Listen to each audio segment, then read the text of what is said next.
ओम शरद गुरुजी महादेव की जय, देवादिदेव देवेश्वर महादेव की जय, श्री नारायण भगवान की जय, हिंदू धर्म सम्राट परमहंस स्वामी श्री माधवानंद जी सदगुरुदेव भगवान की जय, विश्व गुरु महामंडलेश्वर परमहंस स्वामी श्री महेश्वरानंद जी विराज की जय।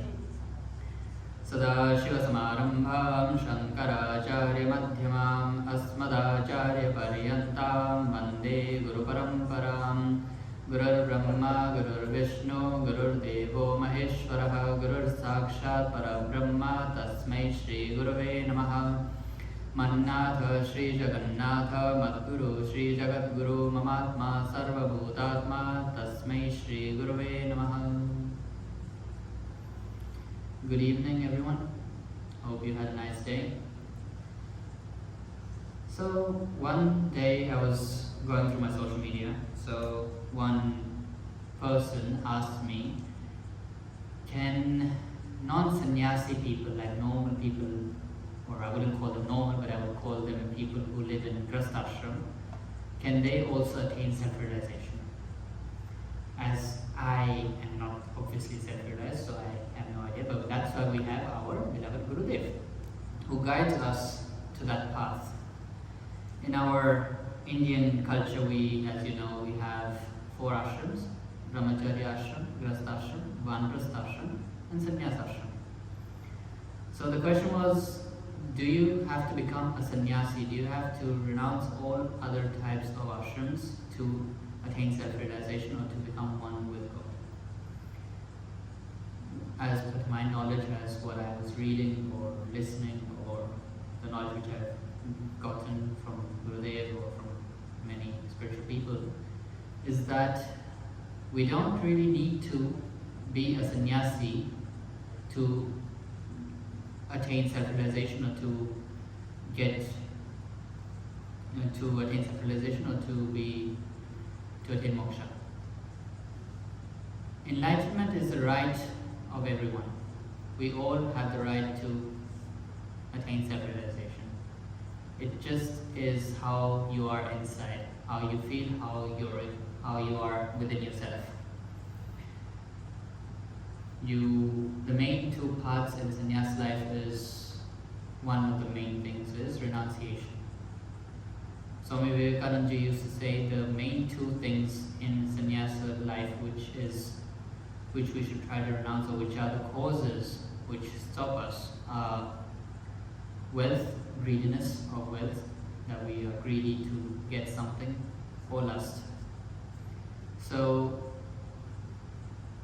in what I've noticed a lot in the Western world, more in America, less in India, it's everywhere, that we all like to accumulate things.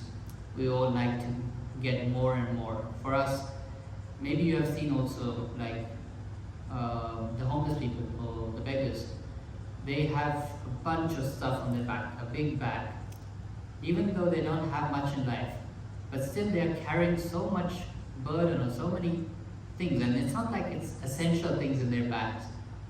It's just useless things which they get from here and there, and they just put it on their backs, and for them, for us, for everyone basically, having more feels more complete to us.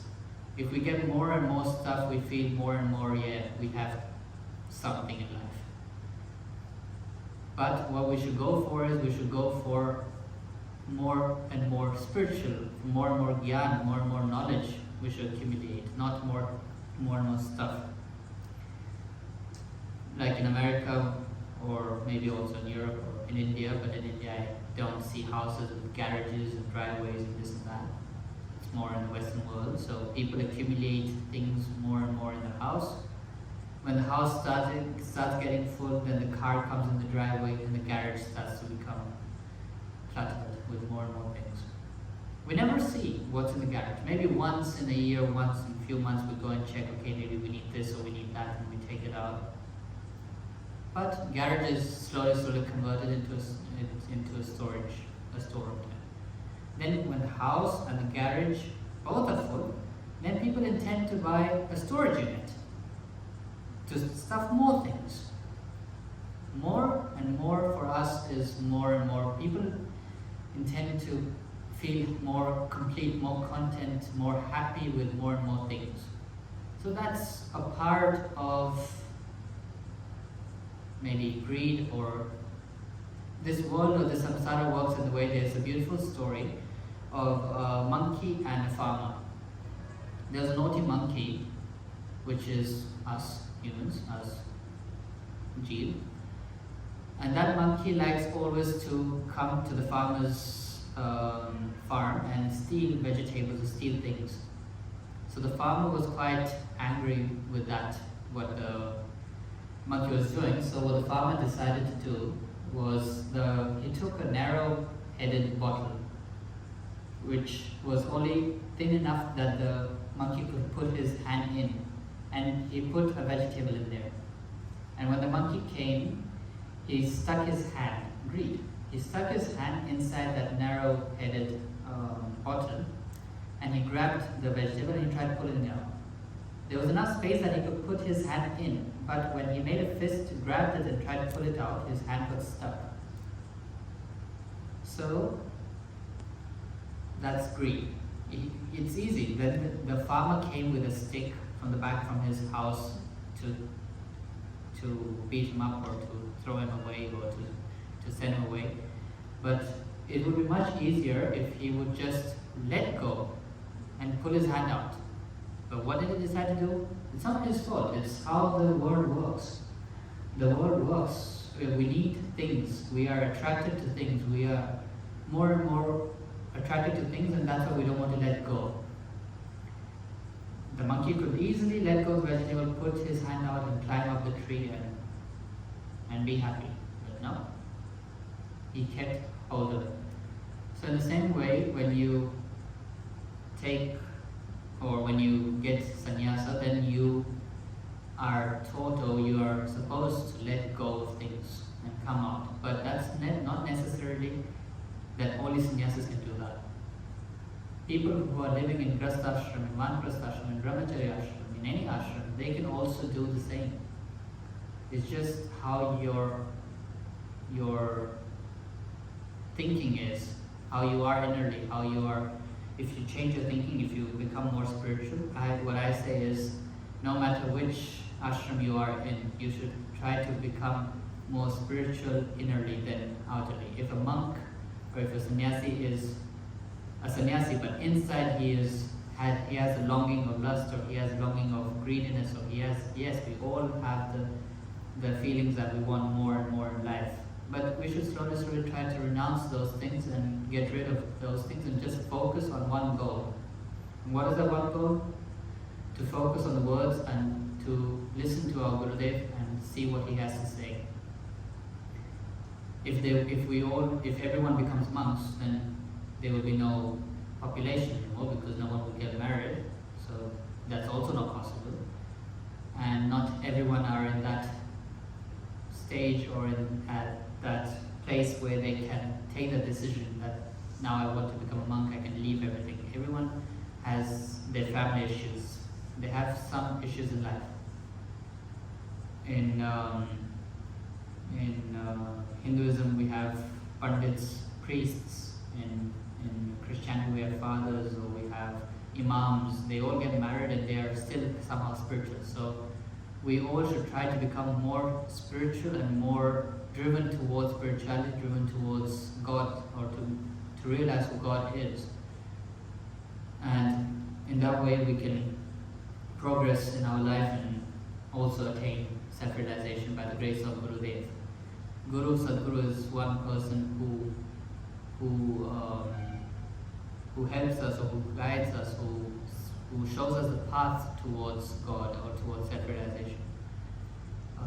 Mahaprabhuji's disciple, Sri Lalananji or Sri Shivananji, they used to say, Guru Charano mein adasat tirat hai, Ved Purana. So in Gurudev's lotus feet are all the pilgrimages. Like in Hinduism we have so many pilgrimages where people come. People go to Badrinath, Kedarnath, Yamunotri, Jamnotri. Those are the four Char Dhams. So those are the four main pilgrimages. Except that we have Haridwar, Prayagraj, Nasik, Ujjain, where Kumbh Melas happen. We have Dwadash Jyotirlings, Varanasi. Then we have Mathura for Lord Krishna. We have Ayodhya for Lord Rama. We have Makkah, Medina for Muslims. We have Jerusalem for in Israel. We have so many different places, spiritual places where people go, and those places become more spiritual because of those great saints, of those great people. At olden times, like as I was saying, renunciation. So monks in the olden times and even now maybe, they used to like to go and live in those holy places instead of the places where it's full of civilization, where they have to stay with more people. They like to go and do their tapasya, their sadhana somewhere up in the Himalayas, in those pilgrimages. So at that time, obviously there were no cars or planes or things like that, so they used to go on a long walk. Now let's say a sadhu wanted to go from Rajasthan to Badrinath or to Kedarnath. The whole way, to not give up, he was always, again and again in his mind, he was thinking, my goal is to reach Kedarnath, my goal is to reach Makkah, my goal is to reach wherever he wants in the world. His goal is to reach that certain holy place. So that place used to resonate within himself. Every day, every minute of his journey, he's thinking about that place where he is. And then when he reaches that place, then he does his sadhana, he does his tapasya, he does everything at that place for a longer period of time. And because of those great Mahapurush, that space used to become even more divine and even more holy. It is, Kedarnath is divine because of Lord Shiva, Badrinath, Vishnu, Bhagavan. So every place has its deity, but it used to become much more spiritual, much more beautiful, or much more divine because of those great people who used to go for such long period of time to reach there and then do his or her tapasya and then come back all the way back down. And they used to always then bring some prasad. And then when they come back home, this is not only for saints, even grastis, even people who live in grast ashram, they used to say, now we are going for a pilgrimage yatra. Or even Vangrast ashram, where husband and wife, they both used to go together for these pilgrimages. They used to go, even now people go for Kavard yatra. Kavard is basically where you might have heard of Shravanji, and he carried his both parents in the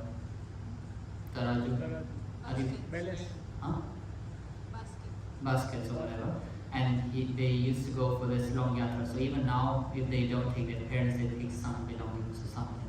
So everyone can go on these pilgrimages, and it's about how you feel within when you go for those pilgrimages. It's not more, it's about the devotion and the shraddha you have when you're going to those places. And when you come back, then the people or the saints or whoever went, they bring back prasad, shawls, something. And then the gathering, the village where they come back, the people are so happy, and happy for the person who went. And they're also happy because that person thought about the other people and brought back some prasad. And everyone, even if there was little prasad, everyone used to take little bit of it and distribute it among everyone. So it matters about the devotion, what you have within. But for us Yogananda family, what's the biggest pilgrimage? Jhana, or being in Gurudev's, with Gurudev, or being in his presence. People come from all around the world. Like they say, from all around India, Mahaprabhu used to say, when there is a satsang somewhere, people try to come from every single village. And this is what Vishwa Guruji has shown us, or has done for us, that not only from every single village, but from all around the world, people. We have people from Australia, England, Germany, every different place in Europe or all across the world, we have people coming here. So for us, the biggest pilgrimage is to be in the lotus feet, or to be in the presence of our beloved Gurudev. For us, that's the biggest pilgrimage what we can wish for. Some people say money can buy happiness. Some people say yes, money can buy happiness in certain ways. Like there was once upon a time I had a friend in Pune, and he was well off. His parents had some good money. So he bought a nice fancy car. He bought, I think it was a Rolls Royce or something. And he bought a car and he called me up and he said, I bought a new car, do you want to come and bless it? Or not like bless it, but to come and... So what I say is, see, you have to choose your professions in the right way, you know. He didn't take his wife, he didn't take anyone else for the first ride, he called me up. So as a monk, we have this privilege. So you see, you become a monk, you choose your career wisely, you can become a monk and you can have a first ride of a Rolls Royce. But does it buy him happiness? We went for a 15-20 minutes ride, and then after that I said, okay, and I need to get back, so can you drop me back? And he started slightly tearing up. He was elderly, I have friends of all categories, not only youngsters. He was like a 40, 45-year-old friend.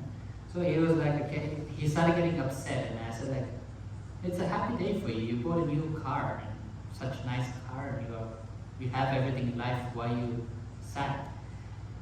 He said, my wife divorced me 2 days back. So it doesn't matter how much money you have. Life always has happiness and always brings sadness.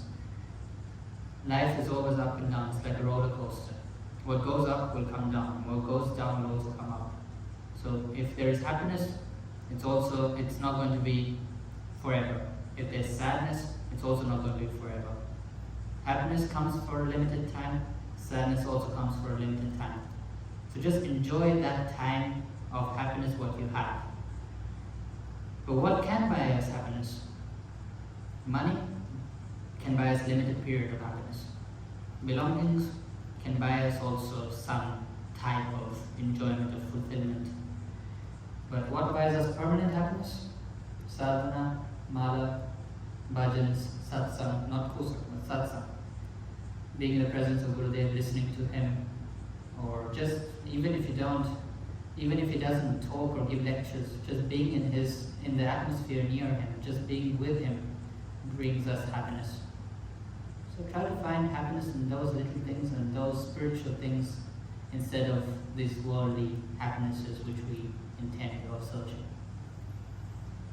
With this, I'm going to finish my lecture today, and wish you all a wonderful day, evening, whatever.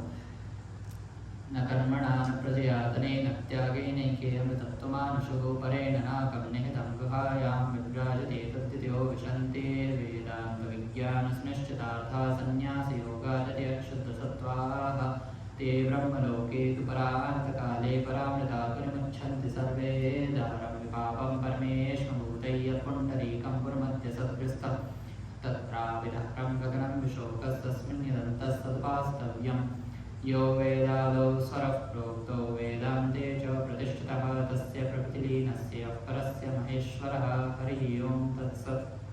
ओं शरकुर्जी महादेव की जय, देवादिदेवेश्वर महादेव की जय, श्रीदीप नारायण भगवान की जय, हिंदू धर्म सम्राट परमहंस स्वामी श्री मालवानपुर जी सतगुरुदेव भगवान की जय, विश्वगुरु महामंडलेश्वर परमहंस स्वामी श्री महेश्वरानंद जी विराज की जय।